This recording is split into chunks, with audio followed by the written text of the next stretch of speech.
In the past, this is what I thought I could accomplish on vacation. The only thing that this did was make my suitcase very heavy. I thought I'd bring you along on our Myrtle Beach vacation because I've got a few tricks up my sleeve of what I've learned in the past about studying the Bible on vacation. But I've got a lot to learn, and so I'm going to do some experimenting. Why not do it with you and just see how it goes? It is Monday the 31st, it's Labor Day, and we leave for vacation tomorrow, but we're on our way to meet some friends. On the way to Bedford, I thought I would just fill you in really quick on what I'm thinking about vacation in preparation.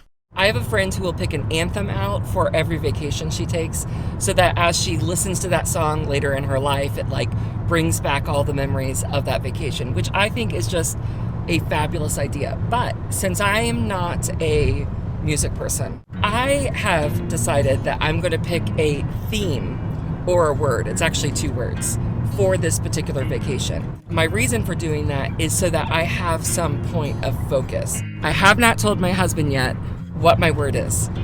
Actually, it's 2 words. But I will tell you this. I do not like these words, especially the first one. But it's the only one. I've thought about it for about 2 weeks now. It's the only one that fits. Are you ready for what it is? Yes. Okay, it is called, I sound like Andrew Bruce, playful connection. Okay. How does that hit you? It makes sense with you buying board games and stuff. See, yes, I'm prepping already, friends. I'm prepping already. But I will say that I've already failed at this because Jared and Adeline were trying to get me to say what kind of kite I wanted. And I probably argued with them for maybe 10 minutes or so about how I didn't want a stupid kite and I didn't want to fly a kite. And I realized that possibly I was already failing at my playful connection. But this is not just for family. This is going to cover 3 different areas. So I've got my words, which are playful connection. That's with God, that's with Jared, that's with Adeline. I turned off the camera and Jared and I were talking and he told me his 2 words. What are your 2 words, babe? No, there's 4 words. Sun on my buns. Do you see how different we are? Sun on my buns. Getting to see Adam and Leah was perfect for me because it helped get me in connection mode. We so fiercely love these friends, and we just don't get to see them very often because they live in Philly.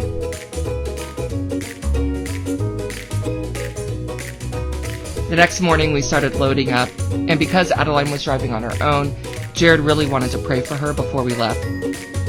Our home security cameras caught this real intense post-prayer high-five session.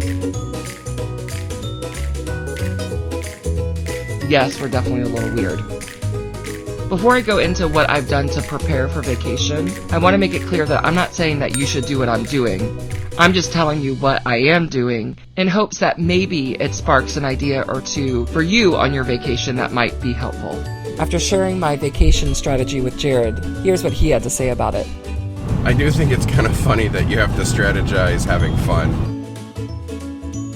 Oh, I'm not going to let him deter me. Here are my 4 strategies to have a playfully connected vacation. Number 1, because playful connection is guiding my trip, it's my focus, I know my 3 priorities are God, Jared, and Adeline. And because of that, social media does not fit in this mix.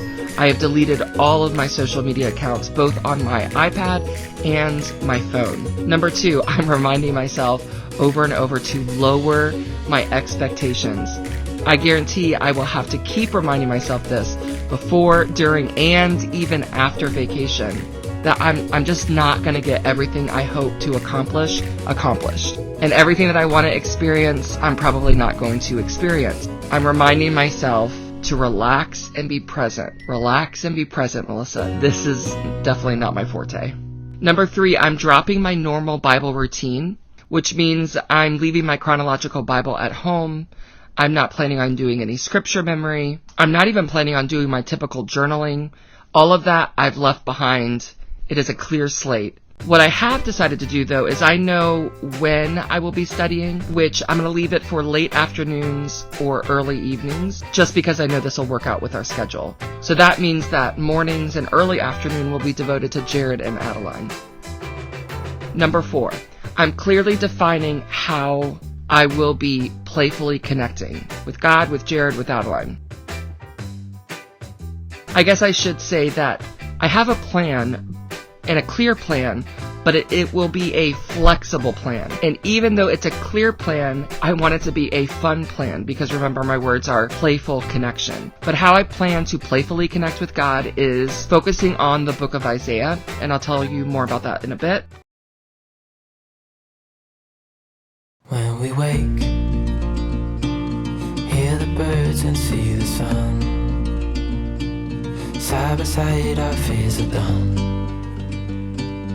All the good times just begun.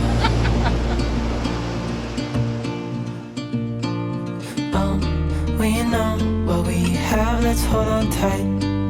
Found what we're looking for in life. Call us crazy, but things are finally right. With you and I, the future is bright.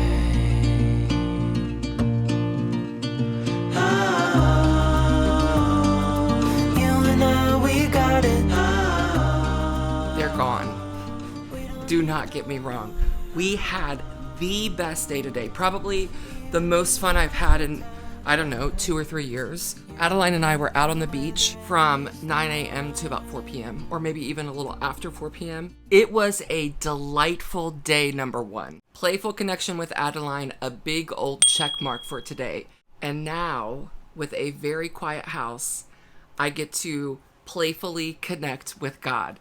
I'm so happy. And I want to explain to you what it will look like. And I think it may sound strange to you, possibly, or possibly you'll jive with it. I'm not exactly sure. All I want you to know is this is playful connection to me. I have been looking forward to this for the last week after listening to Marty Solomon.